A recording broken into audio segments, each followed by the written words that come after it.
Olá pessoal, sejam muito bem-vindas e muito bem-vindos a mais um resumão semanal.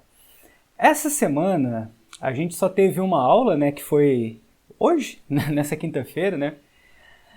E a gente começou ela um pouquinho diferente, né? Para abordar esse assunto de matriz e sistemas lineares, a gente começou com a seguinte motivação. Dado esse braço robótico representado na figura, eu gostaria de saber o seguinte, né? Esse braço robótico, ele fez uma rotação em torno aqui do eixo Z de 60 graus, tá certo? Aí ele saiu da posição que eu quero descobrir, né? E fazendo essa rotação no sentido anti-horário de 60 graus, ele chegou nessa posição aqui de coordenadas x como sendo raiz de 3 mais 1 dividido por 2, y como sendo raiz de 3 menos 1 dividido por 2 e 0, né? E aí a pergunta é o seguinte: qual é a posição inicial desse braço robótico? Tá? Qual é a posição inicial?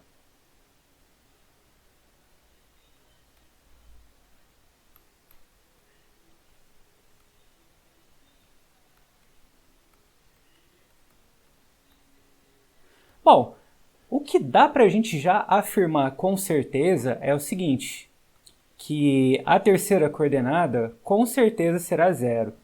Porque como essa rotação foi feita em torno do eixo Z, então você pode imaginar que você tem um vetor aqui, né, no plano XY que ele fez um movimento e continuou no plano XY. Então não teve mudança de altura. Tá? Mas beleza, como é que a gente pode modelar esse tipo de problema, né, para estar resolvendo ele? Bom, como eu disse, né, a gente não precisa considerar a princípio as coordenadas, a terceira coordenada, né, que é a coordenada do eixo Z, que é relativa à altura, né? Então, vamos imaginar que estamos enxergando superiormente, né? Tipo, faz de conta que você está aqui em cima, né, olhando aqui embaixo, e aí você vai ver só o XY, né? Então, você pode representar assim, ó. E aí o que acontece?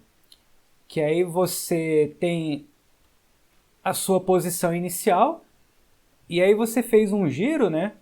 E veio parar nessa posição, tá? Olhando de cima. Mas a gente pode estar fazendo o seguinte, né? Vamos tentar considerar de uma maneira mais geral, né? Então vamos supor que esse vetor aqui inicial é um vetor que eu vou chamar de V, e esse V ele possui coordenadas x e y, tá? E esse V, além disso, ele possui esse ângulo, né, que eu vou chamar de alfa, e vamos chamar o tamanho dele, né, ou a norma, de R. Tá certo? Bom, aí é o seguinte, né? Como a gente está fazendo um movimento de rotação, então a primeira coisa que você percebe é que a norma do vetor ela não vai se alterar, tá? Então, se a gente considerar esse novo vetor aqui e chamar ele de W, então a norma desse vetor ainda vai continuar sendo R, né? Mas eu posso falar que as coordenadas dele são x' e y'. Bom, e como eu disse agora há pouco, a norma dele eu também posso chamar de R, tá? E aí vamos falar o seguinte, né, que esse ângulo aqui, no nosso caso do problema, seria o ângulo de 60 graus, mas aqui para o nosso, como a gente está fazendo um pouco mais geral, vamos chamar simplesmente de θ esse ângulo. Bom, aí agora eu vou representar em termos de coordenadas cada vetor nos eixos coordenados. Então aqui no V a gente tem que ele, aqui eu chamei de x, né? Só tomar cuidado, né, que esse x aqui para não confundir com o eixo x, tá? E esse y aqui também para não confundir com o eixo y aqui também, tá certo? Aí a gente poderia chamar de outras letras, né, mas como eu já chamei dessa forma as notas de aula, então vai ficar assim mesmo. E agora vamos fazer o seguinte, vamos chamar aqui, como a gente chamou W, né, a coordenada x dele de x', e y', né, a coordenada dele, a segunda coordenada dele, né, que a gente pode representar aqui por essa altura. Esse desenho ele vai auxiliar a gente no seguinte sentido, que se a gente forçar um pouco aqui a nossa imaginação, a gente percebe que tem dois triângulos retângulos. Então temos o primeiro triângulo retângulo que é com relação ao ângulo alfa, que aí você tem que... Aqui vai ser R, né, que vai ser a norma do vetor. Esse tamanho aqui é o y, né? E esse tamanho aqui vai ser o x. Muito bem. E aí a gente pode considerar esse outro triângulo retângulo, onde o ângulo aqui vai ser a soma desses dois ângulos, né? Então vai ser alfa mais θ. E aqui em cima continua sendo R, né? Que é a norma do vetor. E aqui do lado vai ser o tamanho, né, da coordenada, da segunda coordenada aqui de W, né? Que vai ser y'. E aqui embaixo vai ser o tamanho, né? Com relação a tamanho da primeira coordenada, né? Ou simplesmente a primeira coordenada de W, né? Que é o x'. Por que eu fiz isso? Né? Para facilitar a gente enxergar como é que vai funcionar o seno e o cosseno com relação a esse triângulo retângulo. Né? Na verdade, a gente pode fazer isso com os dois. É até melhor fazer com os dois, porque a gente já deixa pronto. Né? Então, olhando esse primeiro triângulo retângulo, a gente vê o seguinte, que... Só lembrar, né, que seno de alfa, né, é cateto oposto sobre hipotenusa. Então vai ser isso aqui. E aí isolando o y, a gente tem que y vai ser igual a r que multiplica seno de alfa. Da mesma forma, a gente pode considerar o cosseno aqui.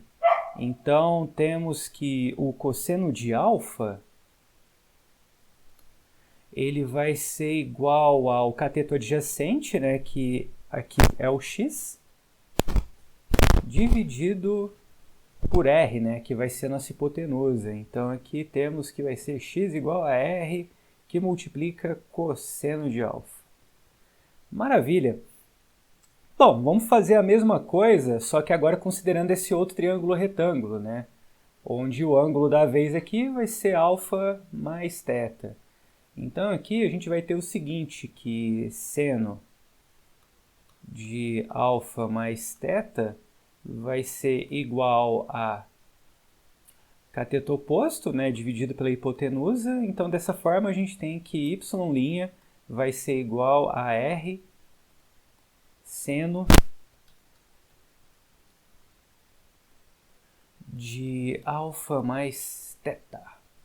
Muito bem, e fazendo a mesma coisa aqui com relação ao cosseno, a gente vai ter o seguinte, né, que aí vai ser cosseno de alfa mais θ, que vai ser igual a x dividido por r. Muito bem, e aí isolando o x, a gente vai ter o seguinte, ó, a gente vai ter que x vai ser igual a r, que multiplica cosseno de alfa mais θ. Muito bem, desculpe, na verdade é x', certo? Aí agora é o seguinte, depois vocês dão uma pesquisada na internet, mas é só lembrar daquela propriedade, né, de quando a gente tem seno de soma de ângulos e cosseno de soma de ângulos também, que aí a gente pode quebrar no famoso seno de A, cosseno B, seno A, e aí a gente também tem uma expressão para cosseno também, e aí a gente pode fazer o seguinte, né, aplicando a fórmula, então a gente vai ter que y', vamos começar com x, né? Então a gente tem que x' vai ser igual a R, que multiplica cosseno de alfa mais θ. E aí, quebrando a propriedade do cosseno, né, você vai ter que vai ficar da seguinte forma. Bom, o R aqui não vai mexer, né? Então, vai ficar assim, ó, vai ficar R cosseno de alfa, cosseno de θ, menos R seno de alfa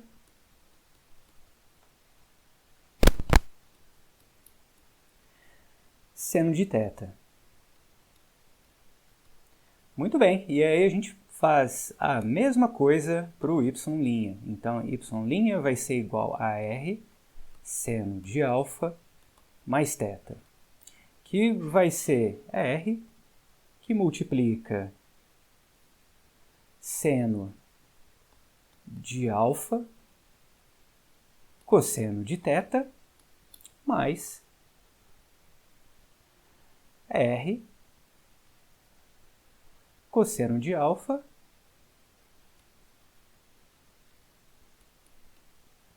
vezes seno de θ. Maravilha! E aí o que dá pra gente dar uma ajeitada aqui, né? A gente fez essa parada verde aqui em cima, não foi à toa, não foi do nada assim, né?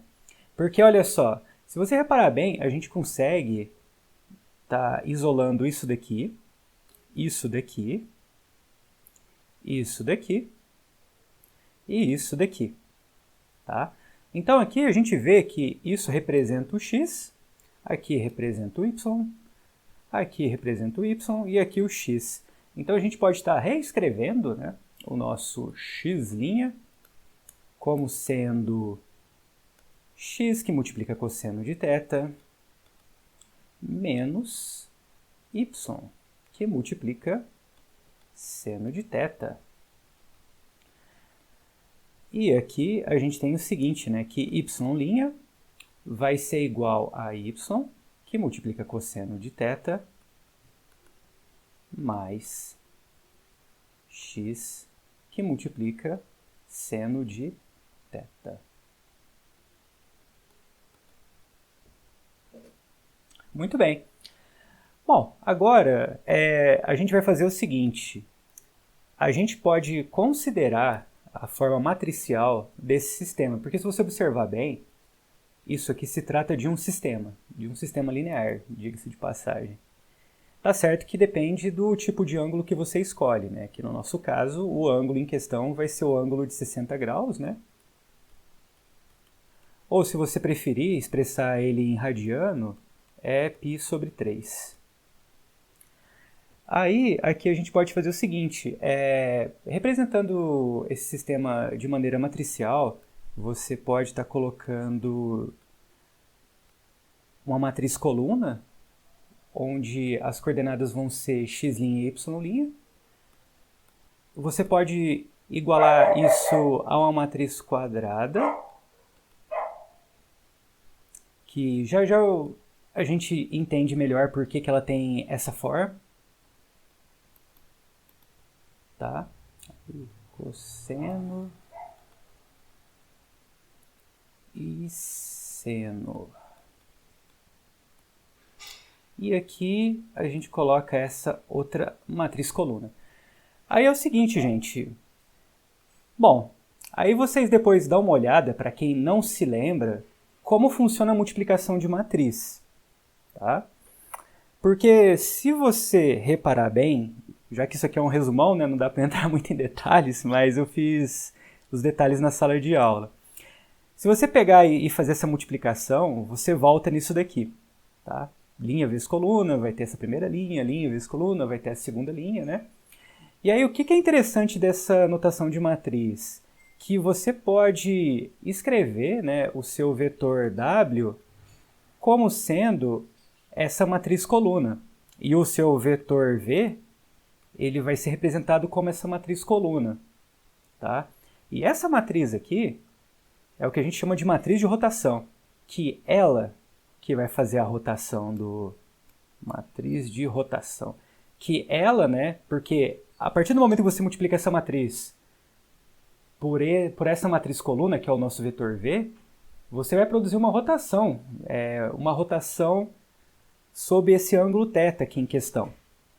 Porém, né, no nosso caso, já dá para a gente substituir, né? Então, já vamos trabalhar no nosso caso mesmo, né, que é envolvendo uma rotação de 60 graus no sentido anti-horário. Então, aqui a gente pode fazer o seguinte, ó. Então, aqui temos que isso daqui vai ser igual a... Agora, substituindo, né, com os valores de cosseno de... Aí, aqui no caso, a gente vai colocar cosseno de 60, 160, né? Cosseno de 60, 160. E vai ficar o seguinte. Vai ficar meio. Aqui vai ficar menos raiz de 3 sobre 2. Aqui embaixo vai ficar raiz de 3 sobre 2. E aqui do lado vai ficar meio. Tá? Então aqui é o seguinte, né? Essa matriz aqui, essa matriz esperta aqui, 2 por 2, é o que a gente chama de matriz de rotação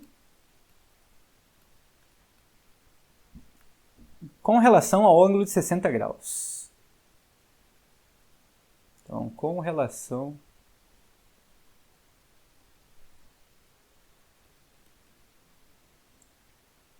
ao ângulo de 60 graus. Tá certo? Então, significa o quê? Né? Que se você multiplicar qualquer matriz coluna, que a gente está identificando o vetor, né, com essa matriz coluna, então você pode rotacionar qualquer vetor, 60 graus, no sentido anti-horário. Tá? Então, aqui é o seguinte, agora a gente tem que voltar um pouquinho, porque o que acontece? A gente pegou um problema de natureza tridimensional e, como a gente não precisa da altura, né, da coordenada z, então a gente trabalhou ele no plano, né, ou seja, com 2 dimensões.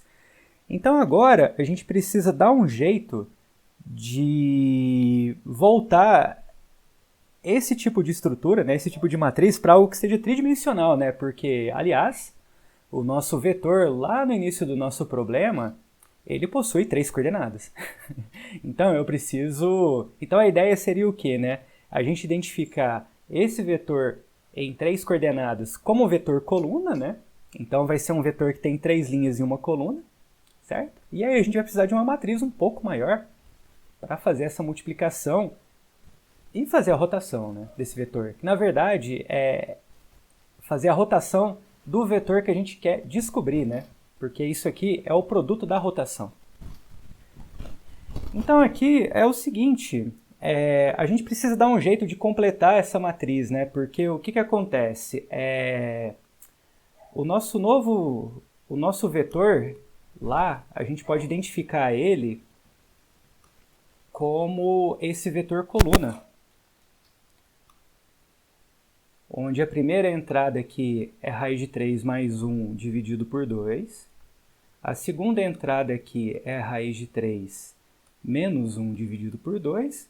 E a terceira entrada é 0.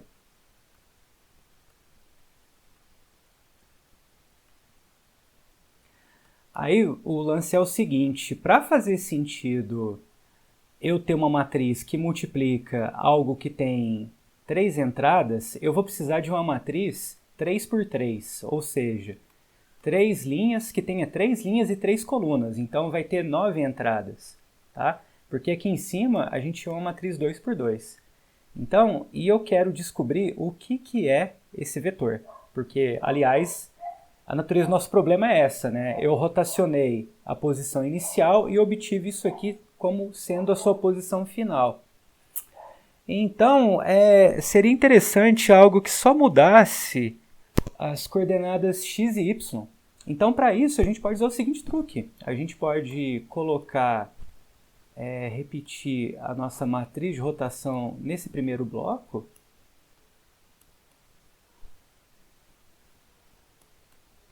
e completar com 0, 0, 0, 0 e 1. Porque dessa maneira, quando a gente faz a multiplicação, a gente não altera no z. E a gente não quer alterar o z, né? Porque a gente só quer alterar x e y. Muito bem. Então, com isso, a gente conseguiu nossa matriz de rotação tridimensional. E agora a gente pode fazer a multiplicação, né, dessa matriz com esse vetor e obter o seguinte sistema. Então, ó, multiplicando linha vezes coluna, a gente vai ter aqui, ó, meio vezes x menos raiz de 3 sobre 2, que multiplica y, 0, que multiplica z, certo? Que vai ser igual a essa primeira entrada, que é raiz de 3 mais 1 dividido por 2.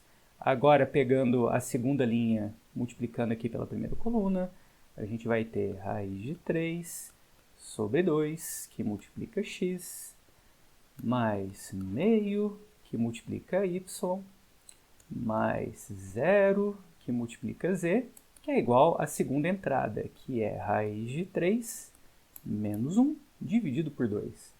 E, finalmente, teremos essa linha, essa última linha que multiplica a coluna, né? Então, vai ser 0, que multiplica x, mais 0, que multiplica y, mais 1, que multiplica z, que vai ser igual à última entrada aqui dessa matriz coluna, que é 0. Beleza, então, aqui temos o seguinte sistema linear, tá? E o que a gente quer fazer? Queremos resolver esse sistema linear, tá? Queremos encontrar quais são os valores de x, y e z que satisfaz essas três equações. Para isso, a gente vai fazer uma pequena digressão e eu vou introduzir alguns conceitos novos relacionados a matrizes, porque qual que vai ser a ideia aqui? A ideia vai ser a gente transformar esse sistema linear numa matriz que vai nos ajudar.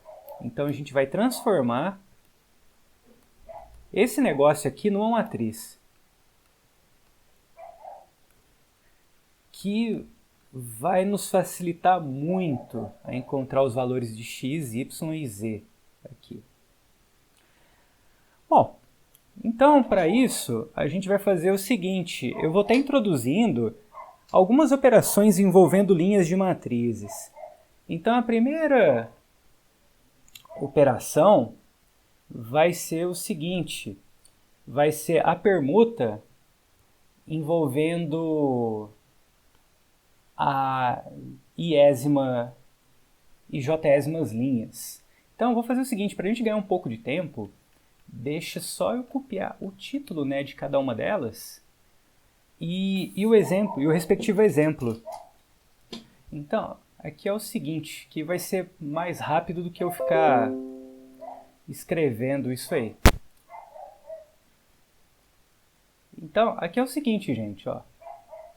Não tem muito segredo. Aqui é o que a gente chama de permuta, né, da iésima e jésmas linhas, né? Ou seja, troca, né? Permuta é troca. Então, quando aparecer escrito L2 setinha L3, significa o quê? Que você trocou a segunda e terceira linha de lugar, né? Então, repara bem, nesse exemplo, essa linha aqui vai para baixo, né? E essa linha aqui vai para cima. Só isso, mais nada. A segunda operação, envolvendo linhas de matrizes, é a seguinte. É a multiplicação de alguma linha, né, no caso de uma iésima linha, por um escalar.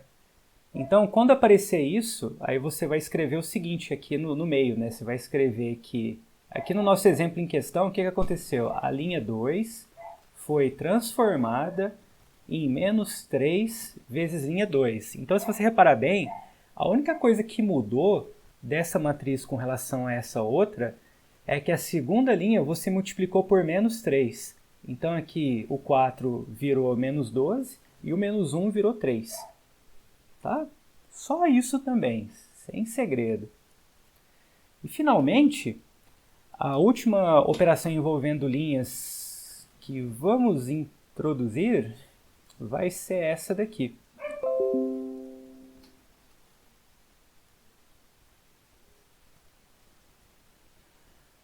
Então, aqui é o seguinte, gente. Vai ser... Calma. Ó, é fácil. Ó. Substituição da iésima linha mais k vezes jésima linha. Isso aqui está escrito desse jeito esquisito porque é geral. Mas, vamos dar uma olhada nesse exemplo. O que vai acontecer? Nesse exemplo, você vai escrever exatamente isso aqui no meio. E isso aqui significa o quê? Você lê o seguinte, ó, a gente vai estar transformando a linha 3 em linha 3 mais 2 que multiplica a linha 1. Então, primeira coisa a ser feita, o que você está multiplicando aqui? Então, você está multiplicando a linha 1 por 2. Então, escreve, ó, linha 1 multiplicado por 2 é o quê? É 2 e é 0, né? E aí você vai fazer o quê? Você vai pegar isso aqui e vai somar com a última linha. Então, repara bem o seguinte, ó, o primeiro ele vai somar aqui com o primeiro, então vai dar menos 1, e o segundo vai somar com o segundo, que vai continuar sendo 4. Tá? Só isso. Tá certo? Beleza. Aí é o seguinte, feito isso, o que acontece, né? Você diz o seguinte, se você tem duas matrizes, deixa eu só pegar aqui rapidinho, que tem várias definições, né? Então eu vou copiar elas para a gente ganhar um pouquinho de tempo. Então aqui é o seguinte, ó. Se você tem duas matrizes, né, que eu vou chamar de A e B, elas têm que ter a mesma quantidade de linhas e de colunas, tá? Para eu estar fazendo essas mudanças. Então, dizemos que a matriz B é linha equivalente à matriz A se ela foi obtida através de um número finito dessas operações, né? Então, se você pegar uma matriz B, você diz que ela é linha equivalente à matriz A se você fizer um número finito dessas operações aqui que a gente fez. Então, por exemplo, você tem isso aqui, ó. O que essa matriz aqui, deixa eu pegar aqui. Então, por exemplo, você tem o seguinte, que essa matriz, ela vai ser equivalente a essa outra. Por quê? Pelo seguinte, ó, você consegue pegar essa matriz, aí você faz essa transformação e dá nessa. O que a gente fez? A gente pegou a segunda linha e transformou em linha 2 menos 4 vezes L1, deu essa. Pegou essa matriz, transformou nessa, né? Seguindo essa regra aqui, né? A linha 3, eu transformei a linha 3 em linha 3 menos 1, menos 3 vezes a linha 1, deu essa. Aí fiz essa outra transformação, né? Só multipliquei a linha 2 por menos 1. E finalmente, né, a gente fez essa última transformação para a gente zerar essa última linha. Tá? Então, por isso que essas duas matrizes são equivalentes. Muito bem, agora a gente vai fazer o seguinte. A gente vai transformar o nosso sistema em uma matriz. Então, aqui atrás, a gente tinha esse sistema aqui, ó. Eu vou copiar ele de novo.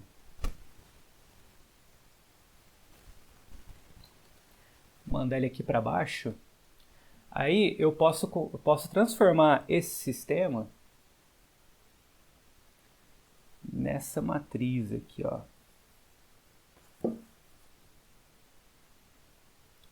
Então vou transformar esse sistema.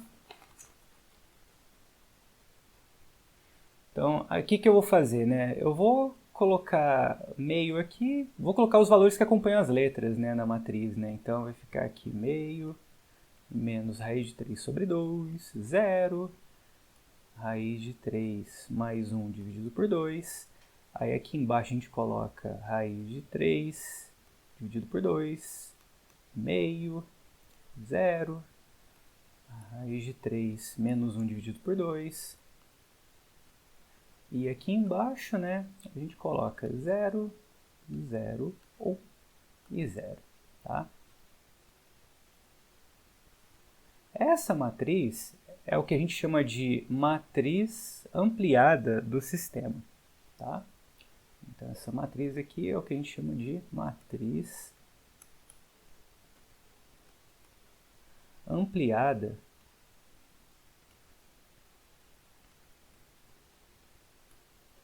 do sistema.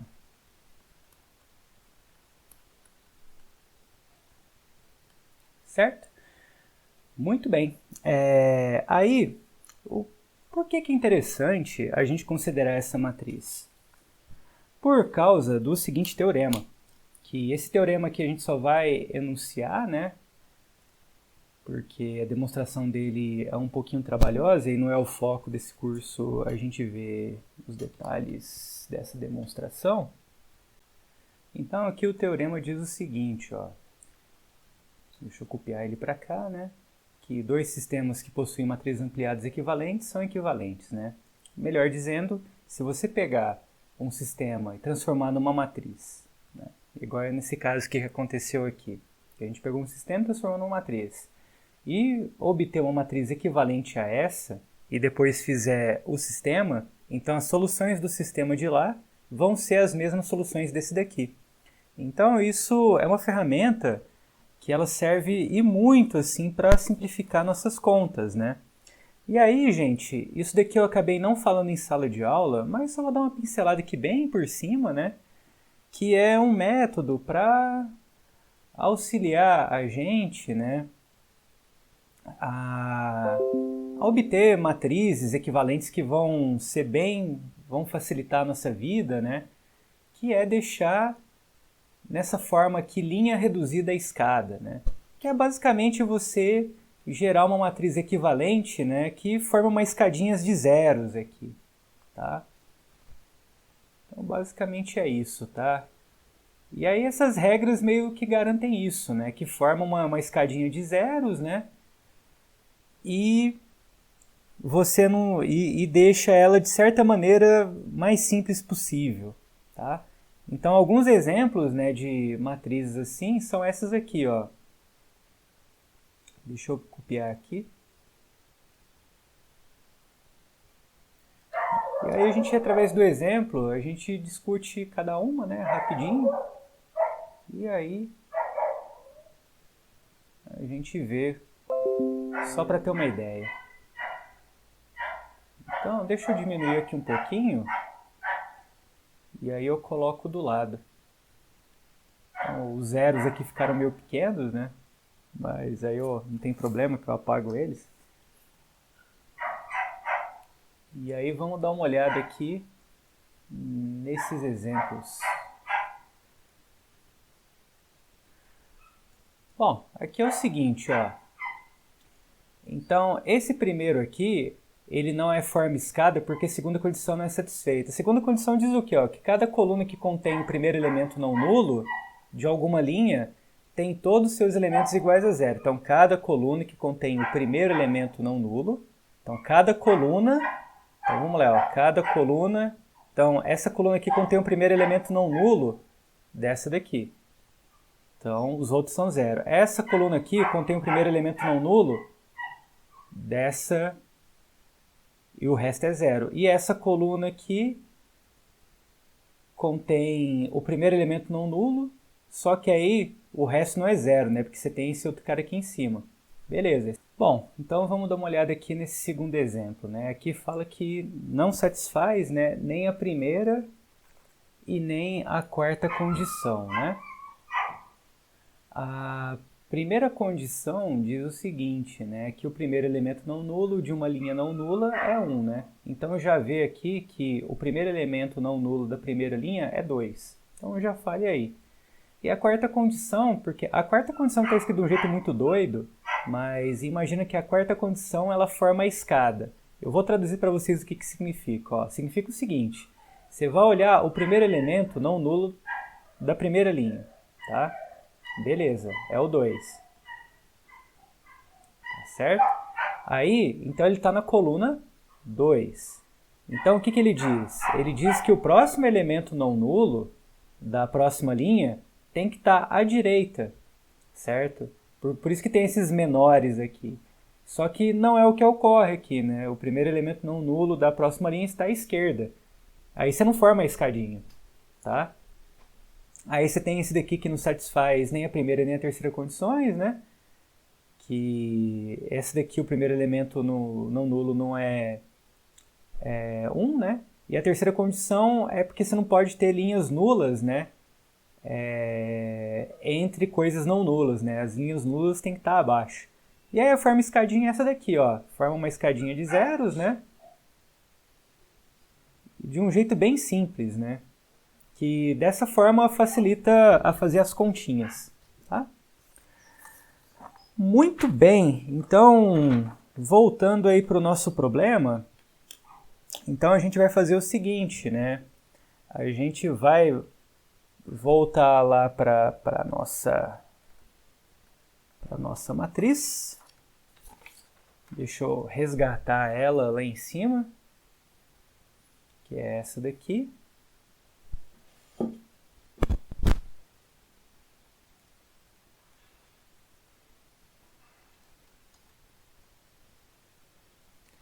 E aí a gente vai dar um jeito de transformar ela na forma linha reduzida escada, né? Então, ou seja, na forma mais simples possível que a gente puder, tá?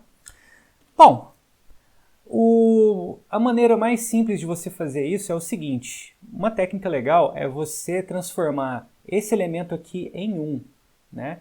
Mas aí para isso você vai ter que fazer a operação na linha toda, né? Então como é que você faz isso? Você vai fazer assim, ó. Você vai transformar a linha 1 em 2 que multiplica a linha 1. Né? Então você vai pegar a linha 1 e multiplicar ela toda por 2. Então fazendo isso, você vai ter isso aqui, ó.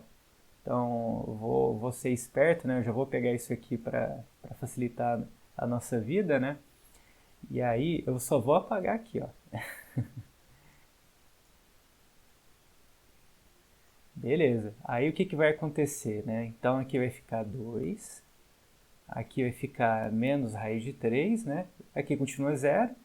E aqui, como você multiplicou por 2, então vai ficar raiz de 3 mais 1. Beleza. Ah, perdão, aqui é 1, né? Que eu multipliquei tudo por 2, então aqui vai dar 1. Beleza. Aí, o lance é o seguinte, né? Você vai agora fazer a seguinte coisa. Vamos também dar uma ajeitada aqui nessa segunda linha, que dá para a gente eliminar esse denominador também. Então a gente pode multiplicar essa segunda linha por 2. Então a operação aqui vai ser a seguinte. A gente vai pegar a linha 2 e transformar em 2 que multiplica a linha 2. Então feito isso, aí você vai ter o seguinte, aí dá para a gente apagar aqui, né, a segunda linha, então eu vou apagar aqui, e aí vai ficar o seguinte, ó, vai ficar raiz de 3, 1, 0 e raiz de 3 menos 1. Muito bem, e qual que é o próximo passo? Ó, o próximo passo é a gente dar um jeito de eliminar esse cara daqui, tá? Eliminando esse cara daqui, como é que a gente pode fazer? Bom, basta você multiplicar a primeira linha por menos raiz de 3 e somar com essa outra aqui de baixo. Então, você vai ter o seguinte.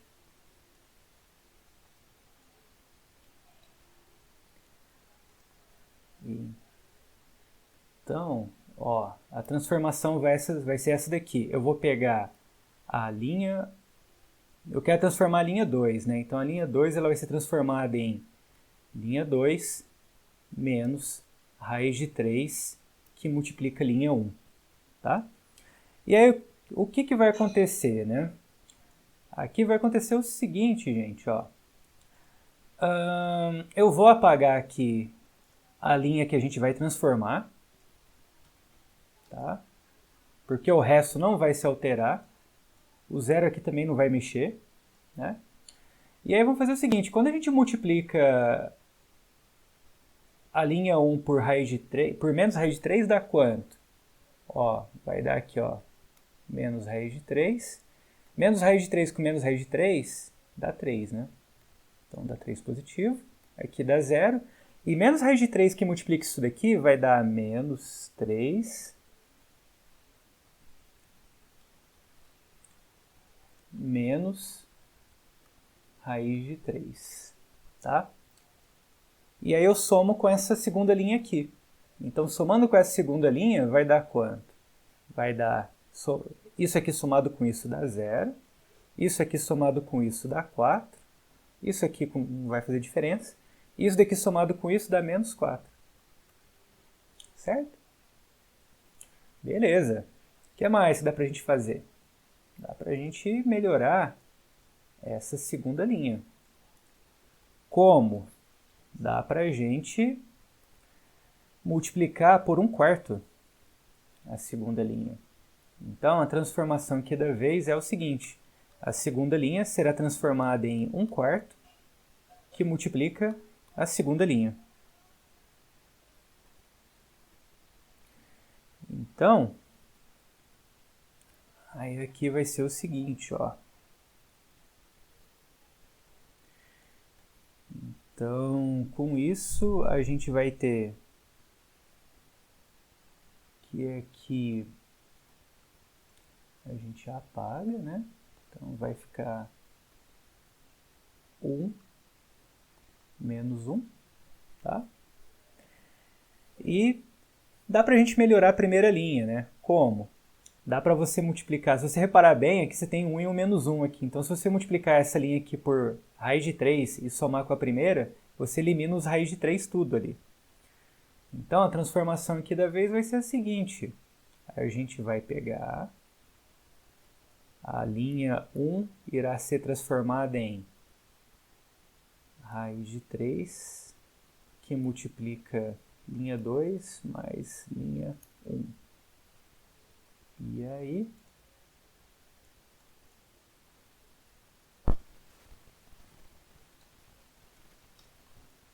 vai ser isso daqui, gente, ó. Então, o que que dá a raiz de 3 que multiplica a linha 2, né? Vamos colocar aqui em cima, né? Então, a raiz de 3 que multiplica a linha 2 vai dar 0, raiz de 3, 0, menos raiz de 3. E aqui você apaga, né? Que a gente vai mudar isso aqui. Ah, não, na verdade não é aqui. A gente vai mudar, é a primeira linha, né, que será transformada. E então, aqui vai dar o quê? Quando eu somar isso aqui com a primeira linha, aqui continua sendo 1. Aqui vai dar... tem alguma coisa errada aqui, hein, gente? Acho que eu fiz alguma coisinha errada. Raiz de 3. Aí vai zerar aqui. Não, tá certo. Tá certo, né? Porque aqui vai zerar, né? E aqui vai dar 1, né? Aí é isso. Então, a gente tem que essa matriz aqui no início, né? Ela vai ser equivalente a essa última matriz, tá? E aí, quando a gente resgata aqui e monta o sistema linear relacionado a essa matriz, a gente vai ter o seguinte, ó, vai ter que 1 vezes x mais 0 vezes y mais 0 vezes z, que é igual a 1, 0 vezes x, mais 1 vezes y, mais 0 vezes z, que é igual a menos 1, e 0 vezes x mais 0 vezes y mais 1 vezes z, que é igual a 0. Bom, se reparar bem, aqui você vai ter o quê? Que x é igual a 1, y é igual a menos 1 e z é igual a 0, né? Então essas aí são as coordenadas, né, iniciais do seu vetor. Lá atrás, né?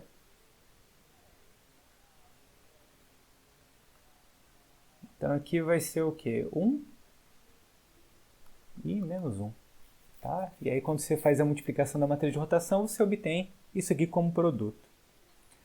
Beleza, gente? Bom, só para complementar aqui um pouquinho, a pergunta da vez aqui é o seguinte, olha, mas será que todo sistema eu vou conseguir resolver assim tranquilamente? Aí a resposta é não, tá? Tem exemplos de sistemas que não tem como a gente resolver, né? Por exemplo, se você considerar esse sistema aqui,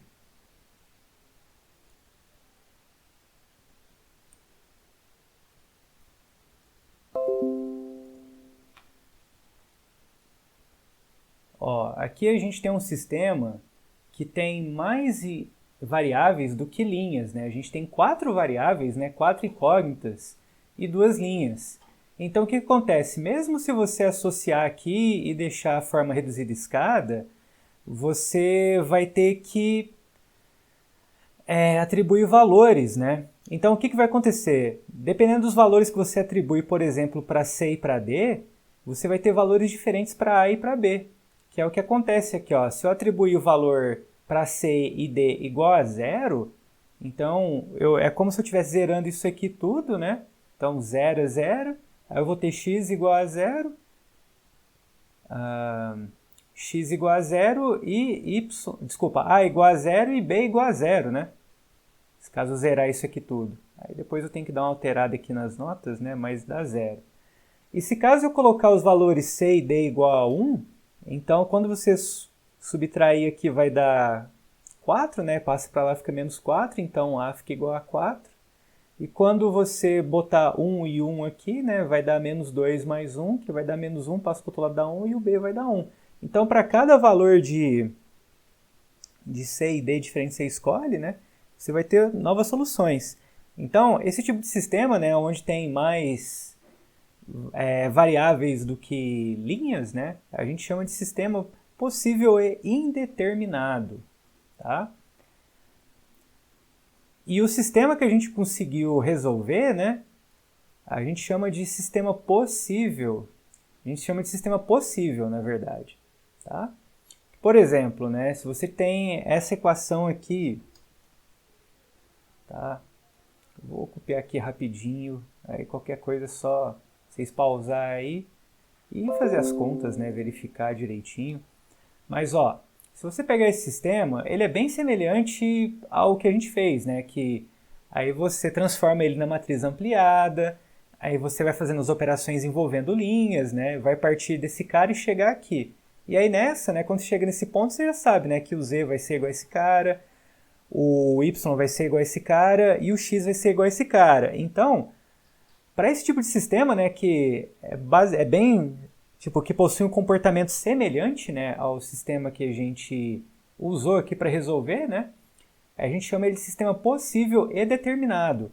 Só que, infelizmente, nem todo sistema vai ser possível e determinado, mesmo tendo a mesma quantidade de variáveis como a mesma quantidade de linhas. Porque se você olhar esse exemplo aqui, deixa eu copiar.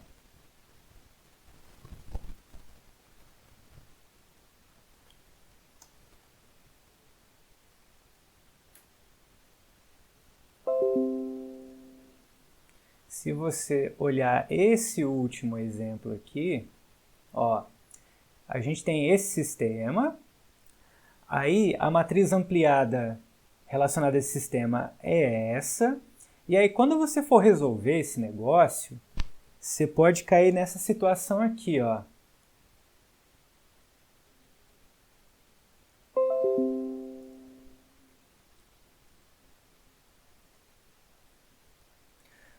Olha só que coisa bizarra que acontece, ó. Se você pegar a segunda linha e fizer essa transformação aqui, multiplicar por menos 2 a primeira linha e somar com a segunda, você vai ter isso aqui, ó, que 0, 0, 0 e menos 5. Só que isso daqui vai fazer com que o sistema se torne impossível. Por quê? Porque você vai ter o seguinte, ó, 0 vezes x. Nessa parte aqui, quando você for retornar o sistema, você vai ter 0 vezes x, mais 0 vezes y, mais 0 vezes z. que é igual a menos 5. Isso é impossível, né? Tipo, não tem valor de x, de y dizer que você bote aqui que vai fazer com que esse lado fique igual a menos 5, porque está tudo sendo multiplicado por zero. Então, quando acontecer esse tipo de coisa, você diz que esse sistema é impossível, porque não vai ter solução. Tá certo? Então, é só tomar esse tipo de cuidado, né? Que quando a gente se depara com sistemas lineares, e quando você tipo, transforma, né, a matriz em algo mais simples, pode ser que você não consiga resolver, né? Pode ser que você consiga uma solução infinita, né, como nesse caso aqui, ou que seja impossível, como nesse caso. Tá certo, gente? Então, acho que é isso, né? Qualquer dúvida, me escrevam e se cuidem e até a próxima!